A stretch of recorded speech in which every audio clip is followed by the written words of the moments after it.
Okay guys, well today I'm in the Cupra Formentor. This is a hybrid electric. In the past I've always boohooed hybrid electric cars because if you look, for instance, an example of the Toyota RAV4, well, I've been told by my cousin who has one that he gets an average of around 6 to 7 litres per 100 kilometres. Now my wife's old Mercedes CLA, which was a twin turbo 4-cylinder unleaded, got around that 7 to 8 litres per 100 as well. So in that scenario, I'm just thinking, well, where's the hybrid advantage? The fuel figures just aren't that great. And I've always felt that way about hybrids up until recently.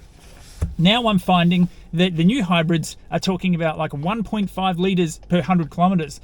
Now, yes, that's assuming you're going to be charging your car every single night, but it just gives you the option to drive your car for free, and then if you forget to charge your car, or if you're going on long trips, which is why I'm interested in the hybrid, then you can just click this button here, turn it to hybrid, and the petrol motor kicks in. The Formentor is a much larger car.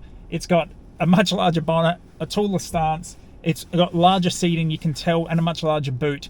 That being said, it to me feels a bit more like a Subaru Forester in regards to height and stance. It does not feel like a Model Y where you feel like you are in the start of a SUV series. In fact, this car sits 100 mil below the Model Y. But look, the finishes are absolutely phenomenal. If I click it to electric, I'm just going to pull over here. I'm in the city, so I can't go too fast. If I click it to electric, let's give it some gas. Electric only. Well, it spun the wheels with traction control on. Okay. It spun the wheels, but not in a good way. There was near no power delivery. Let's try that again. Keep in mind it is wet here today. Traction control is on. Electric only, go. Just spins the wheel. Look, it's obviously got plenty of power up the front. They need to work on their traction control big time because, well, these other cars that I've been driving have flawless traction control. But anyway, let's try it in hybrid.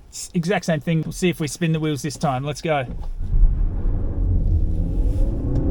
Yeah, just spun the hell out of the wheels. Look, after driving all these other electric vehicles, I feel like the traction control really lets this down. The pricing is not bad. I think the pricing for this is around the same pricing as a Tesla Model Y.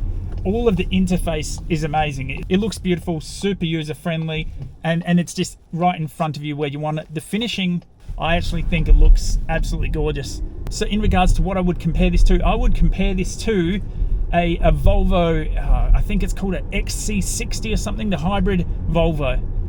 Very, very similar, except the Volvo didn't spin the wheels when it took off. Keep in mind, the Volvo, from memory, is close to double this car's price. So what you're getting in this car, well, you're getting a lot for the price, including an absolutely gorgeous sunroof, all leather seats.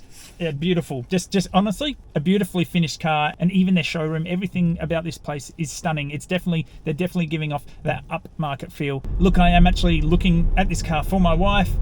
Would it put me off buying it for her? No, not really. You know, it's pretty unusual that you're going to go from zero and flat out straight after. Look, I would say that the Volvo feels more refined in regards to its changeover, the motor sound, and of course the traction.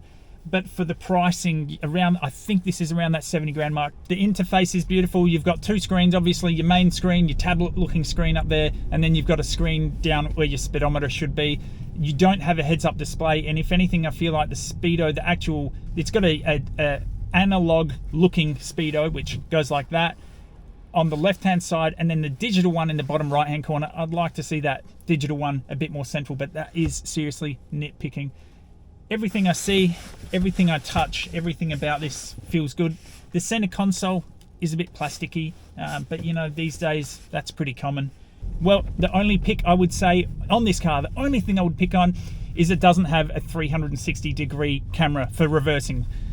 That is a pretty common thing these days. It's just so handy, at least to be able to see the side, the gutter side as well while you're pulling in. It's not something that costs a whole heap to put in. Cameras and electronics are relatively cheap these days, but no, with this one we just get the reverse camera facing straight back, and look, that won't annoy everyone, but for me it's something I expect to see.